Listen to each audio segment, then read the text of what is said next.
እኔ ኢትዮጵያ ህዝብ እንዲፈርደኝ ይፈልጋሉ። ደራቱ የኢትዮጵያ ፌዴሬሽን ፕሬዝዳንት የሰራችብኝ ግፍ የኢትዮጵያ ህዝብ እንዲፈርደኝና እውነታውን እንዲያውቅ እፈልጋለሁ። በእውነት አትሌት ከመሮጥ ውጪ ስሜቱን በትክክል መግለጽም ይሁን መናገር አይችልም። ምክንያቱም እኛ ብዙ ጊዜ ፎከስ የምናደርገው ፖለቲካ ላይ ወይ ንግግር ላይ አይደለምና ሩጫችን ላይ አገሬን ባንዲራ ከፍ ለማድረግ እና ውጣ ውረድ ስለፋስ ደክም ቆይቼ አመቱ በሙሉ ህዝቡ እንደሚያውቅልኝ የተሻለ ብቃት ኖሮኝ እንደምታውቁትም ደጋግሜ 40 ቤት እንኳን የሮጥኩኝ ልጅ ግን ፌዴሬሽኑ ይህን እንዳደረገ እንዲያውቅልኝ ሁሴንና አንድ አሰልጣኝ ሁሴን ሽቦ ነው ፌዴሬሽኑ እየመራ ያለው ማለት ይቻላል። ልጄ እንደሮጥልኛል ብሎ በሪሁን አራተኛ ወጥቶ እንዲመራ ገብቶ እንዲወዳደር የተደረገ ያለው በእርግጥ ለሀገሬም ቢሆንም የምንጀራዬ ጭምር ነው። ሌላ ስራ የለኝም። ስራዬ ነው ቀን ማታ እና ያህል በአጥንት እስክቀር ድረስ የለፋሁበትን እንጀራዬን እንዲማረግልኝ ህዝብ እንዲያውቅልኝ ህዝብ እንዲያውቅ እፈልጋለሁ። ኢትዮጵያ ውስጥ አትሌቲክስ ፌዴሬሽን ውስጥ የሚሰራው ግፍ ሁሉም ህዝብ እንዲያውቅ እፈልጋለሁ። እነዚህ ፌዴሬሽን የሚመሩት ሰዎች እንዳለ አትሌቶች ናቸው። ሮጠው አይተውታል። ስለ አትሌቲክስ ልፋቱ ድካሙ ያውቁታል። ይህን ችግር እንቀርፋለን ብለው ነው ፌዴሬሽን ውስጥ ሊመሩ የገቡት። ግን አሁንም አልተቀረፈም። ጭራሽ በእነሱ ባሰ እንጂ እነሱ ነው ይህ ሁሉ ያደረጉ ያሉት። ስም አለን ብለው ታዋቂ ነን፣ ሚዲያውን እንቆጣጠረዋለን፣ መናገር እንችላለን፣ ህዝቡን ማሳመን እንችላለን ብለው እየሰሩብን ያለው ግፍ ግን እንድታውቁልን እፈልጋለሁ። እኔ ችግር የለውም፣ ታዳጊ ነኝ። ነገም ከነገ ወዲያ እወዳደራለሁ።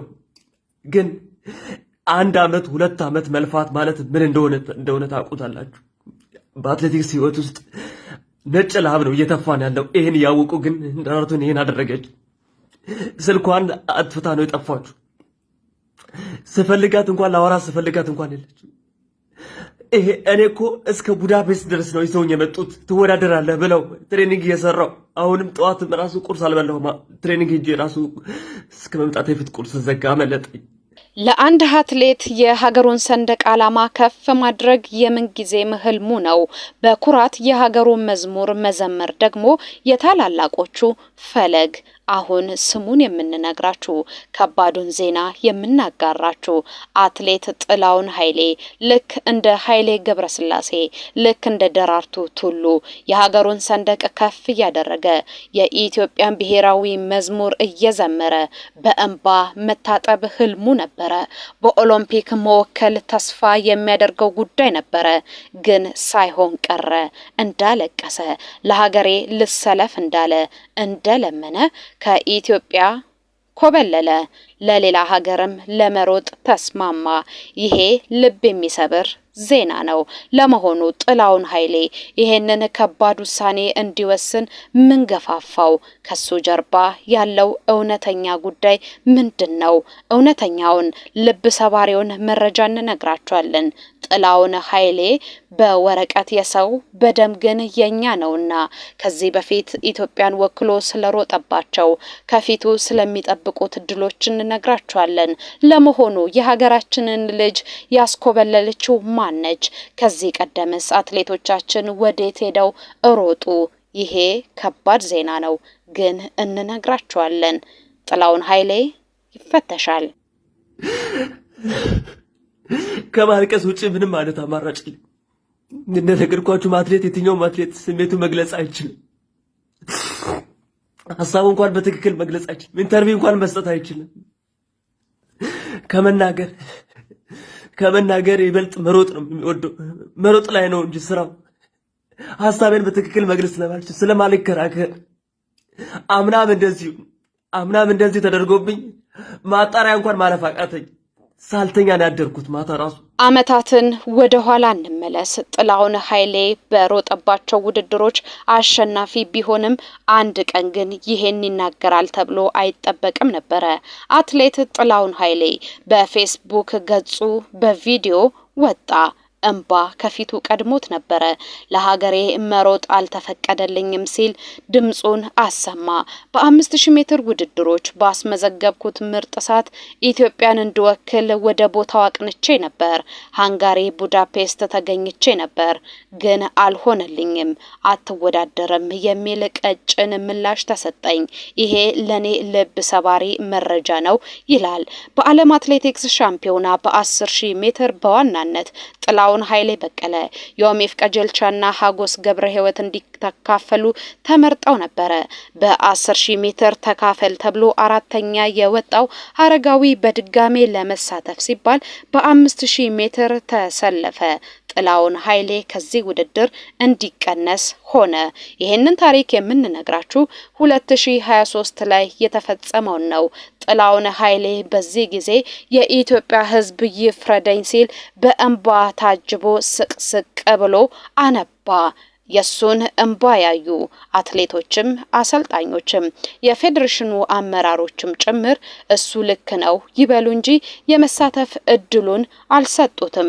ከዛች ቀን ጀምሮ ነው ይባላል ጥላውን ኃይሌ በኢትዮጵያ አትሌቲክስ ተስፋ የቆረጠው፣ አሁን ወደሚሮጥባት ኳታር ልቡ የሸፈተው። ጥላውን ኃይሌ ይሄንን ውሳኔ ከመወሰኑ በፊት ምን አይነት ድሎችን እንዳስመዘገበ እንንገራችሁ።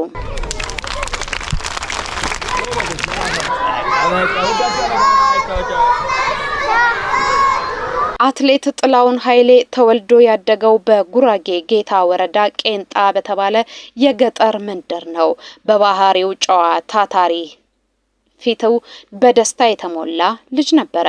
አትሌቱ አልተነገረለትም የሚሉ የብዙዎች መስማማት ነው። ለሀገሩ ትልልቅ የሚባሉ የሩጫ ውድድሮችን አካሂዷል። 2023 ዓ.ም በ5000 ሜትር 4 ኢትዮጵያውያን ብቻ በተሳተፉበት ውድድር ላይ የዓለምን ሕዝብ ያሸነፈበት፣ ለብዙዎችም አሸናፊ መሆን እንደሚችል ያስመሰከረበትን ድል ማረጋገጥ ችሏል። እሱ ብዙ ውድድሮችን ማሸነፍ ይችላል። ከብዙዎቹ ውድድሮች መካከል ደግሞ ምርጥ ሰዓት ማሳካትም ይችላል። የሩጫ ህይወቱን በ5000 ሜትር ጀምሯል። እሱ ላይ ነገሰ እንጂ በ3000 ሜትር ተደጋጋሚ የሚባሉ ሩጫዎችን ማሳካት የቻለ ድንቅ አትሌት ነው።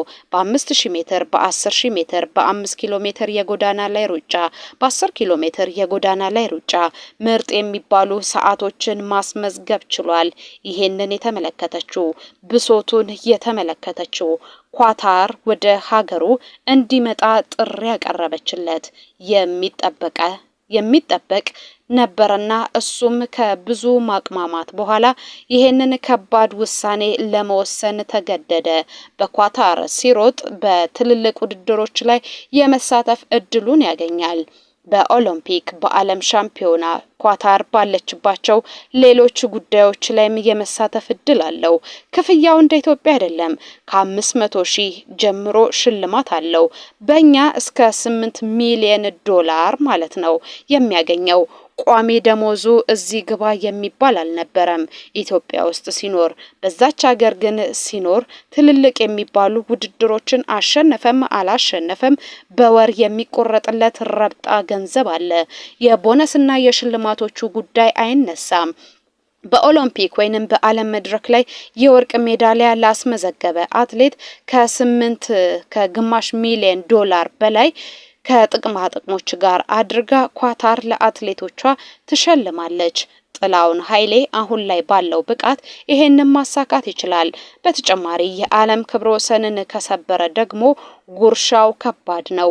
የሕክምናው፣ የቤተሰብ ኢንሹራንሱ፣ ሌላው ሲደማመር የቅንጦት ቤት ስለሚሰጠው የትራንስፖርት አቅርቦቱ በቃኝ ካላለ በላዩ ላይ ስለሚመጣለት ለጥላውን ኃይሌ ምቾት ይሆናል ተብሎ ይጠበቃል። ኳታር መዳረሻው ነችና ይሄንን ሁሉ ያገኛል ተብሏል። ለመሆኑ ጥላውን ኃይሌ እዚህ ውሳኔ ላይ እንዲደርስ ያደረገው ነገር ምንድነው? እንመለከታለን። ነገ ለመወዳደር ማታ ላይ እራት የበላው መታ ደረርቱ በቃ ነገ ውድድር ትገባለህ ጥሌ እሺ ነው ያለችኝ። እንዴት ነው አንድ አትሌት ስለ ውድድሩ እገባለሁ አልገባም ብሎ የሚለውን ያስብ ወይስ ስለ ውድድሩ ያስብ? አገር ማለት ምንም ተጽዕኖ እንኳን ሳይኖርብን እንዴት እንደሚሮጥ እንኳን ታል ሁለት ጭቅጭቅ እንደተነሳ ልጆቹ ስንት ልጆቹ ያለቀሱ ነው ያሉት እንዴ እነሱ ስማለኝ ብለው ነው አሁን የኢትዮጵያ ህዝብ ደራርቱ ያናረገች ብል ማን ይሰማኛል ደራርቱ ታደርጋለች ነገዛኝ ይሄን ያደርጋሉ ብል ማን ይሰማኛል ማን የኢትዮጵያ ህዝብ ማንንም ሊቀበል አይችልም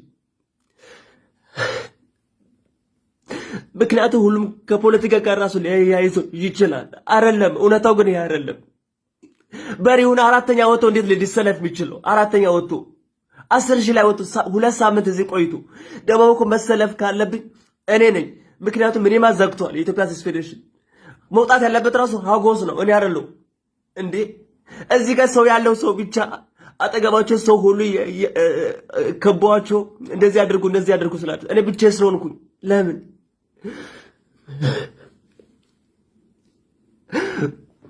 በጣም ያዘንኩት ጥላሁን ኃይሌ በሀገሩ ላይ ትልቅ ተስፋ ነበረው። በኢትዮጵያ አትሌቲክስ ፌዴሬሽን ውስጥም ጥሩ መግባባት እንደነበረው ብዙዎች ይመሰክሩለታል። የቡዳፔስቱ የዓለም ሻምፒዮና እስከሚመጣ ድረስ በዛ ለመሮጥ ጥሩ ዝግጅት አድርጎ ነበረ። 19ኛው የዓለም አትሌቲክስ ሻምፒዮና ሃንጋሪ ቡዳፔስት ሲካሄድ ሰንደቄን ከፍ አደርጋለሁ በልቤ ያሰብኩትን ሁሉ አሳካለሁ ብሎ አመራ። የውድድር እድል ተነፈገው። በዛ ጊዜ አለቀሰ፣ አነባ። ጥላሁን ብርቱ አትሌት ነኝ ብዬ መናገር እችላለሁ። አሁን ባለኝ ሰዓት ደግሞ የምጠበቀው እኔ ነኝ። ለምን የመሮጥ እድል አይሰጠኝም ሲል ጠየቀ። ምላሽ የሰጠው ሰው አልነበረም። በወቅቱ ሀዘኑን ብዙዎች የተጋሩ ነበሩ። አንዳንዶች ብሔሩ ከአማራ ክልል የሚመዘዝ ነው፣ ለዚህ ነው ከፌዴሬሽኑ እውቅና ያልተሰጠው የመሰለፍ እድልም የተነፈገው ሲሉ ጉዳዩን ወደ ፖለቲካ ለመጠምዘዝ ፈልገውም ነበረ። ግላ ጥላሁን ኃይሌ አማራ ሳይሆን ጉራጌ ነው። ከሁሉ በላይ ደግሞ ኢትዮጵያዊ ነው። በኢትዮጵያዊነቴ ተነፈኩ ያለውን ጉዳይ በተለያየ መንገድ ማንጸባረቅ ቢችልም ጆሮ ዳባ ልበስ በመባሉ ተስፋ የቆረጠ ይመስላል። ወጣት ነው። በወጣትነቱ ትልልቅ ውድድሮች ላይ መሳተፍ ይፈልጋል። እርሱ ይሄንን ቢያለምም ተፎካካሪዎቹ ብርቱ ናቸው። ጥላሁን ኃይሌ ፊቱን ወደ ኳታር አዘነበለ። በኳታር ደግሞ ትልቅ ተቀባይነት ሊያገኝ እንደሚችል ይታወቃል።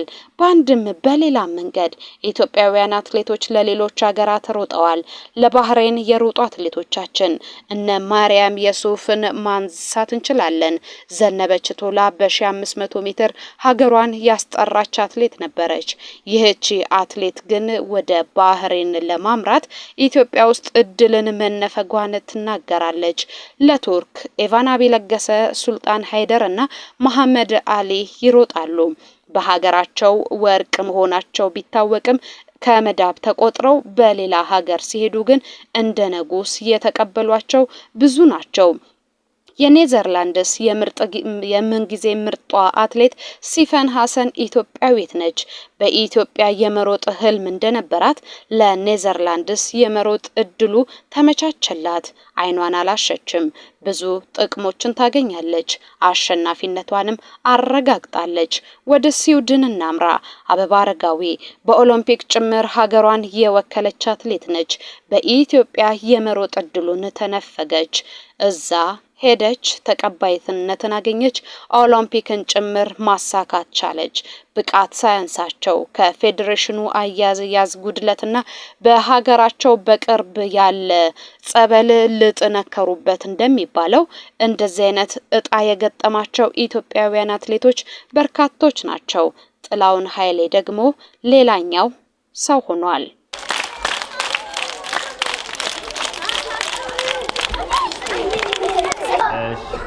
እኔ ስሜ ጥላሁን ኃይሌ እባላለሁ። ስሜ ማን እባላለሁ?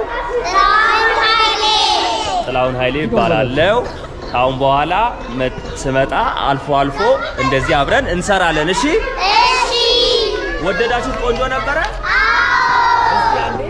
ጥላውን ኃይሌ ትህትናን ገንዘቡ ያደረገ አትሌት ነው ብለናቸዋል።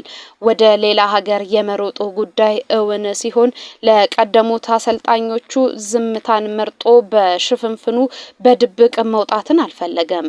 ጋቢ አልብሷቸው መርቆኝ አላቸው። ሌላ ሀገር ሊሄድ ነው፣ ሀገሬን በወረቀት ልቀይር ነው።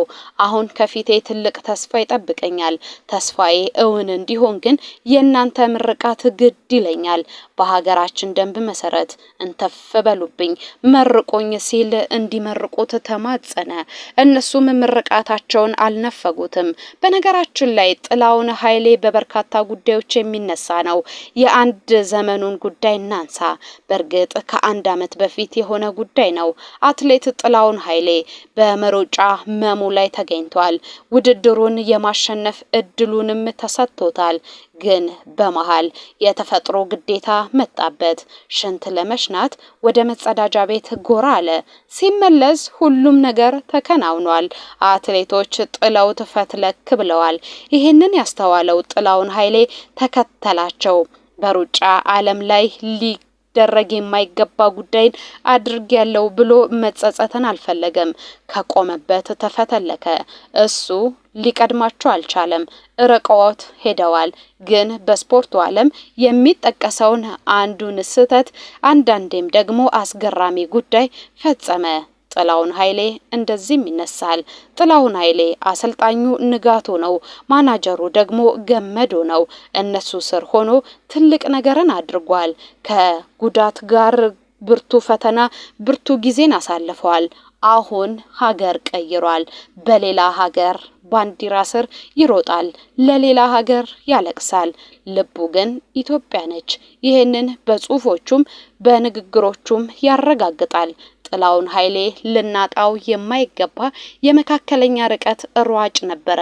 ግን ያልጠበቅነው ሆኗል፣ ተከናውኗል። በሄድክበት ይቅናህ ልንለው እንወዳለን። አሁንም እናንተም ለአትሌቱ ያላችሁን ልባዊ ፍቅር መናገር ትችላላችሁ። ይቅናህ ወንድማችን።